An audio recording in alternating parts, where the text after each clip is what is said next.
दरबानी एक हिंदी कहानी है जो एक छोटे से गांव की पृष्ठभूमि में घटित होती है। ये कहानी मानवीय भावनाओं, संघर्ष और जीवन के कठिनाइयों पर आधारित है।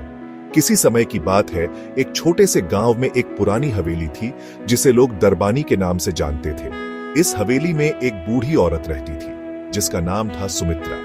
वह अपने जीवन के अंतिम दिनों में अकेली थी क्योंकि उसके सभी परिवार वाले दूसरे शहरों में चले गए थे।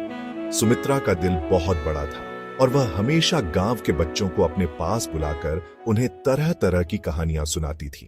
गांव में लोग सुमित्रा को एक दरबानी के रूप में जानते थे क्योंकि वह हर किसी की मदद करती थी। अगर किसी के घर में कोई बीमारी आ जाती तो वह सुमित्रा के पास जाते थे।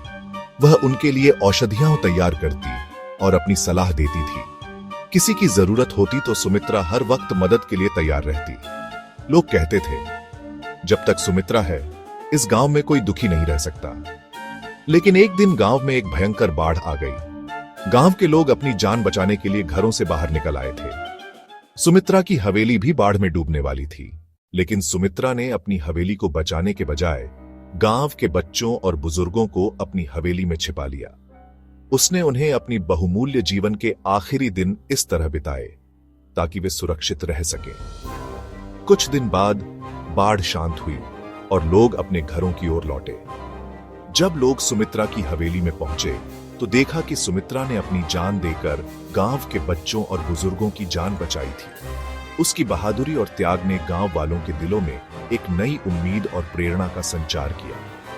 गांव में अब भी लोग सुमित्रा की कहानी सुनाते हैं और उसे दरबानी के रूप में याद करते हैं। वह सिर्फ एक बूढ़ी औरत नहीं थी, बल्कि एक ऐसी ताकत थी जिसने अपने आत्मीयता, प्यार और सेवा से सबका दिल जीत लिया। यह कहानी हमें यह सिखाती है कि सेवा और बलिदान का कोई मूल्य नहीं होता और असली महानता किसी व्यक्ति के दिल में होती है, न कि उनके बाहरी रूप में।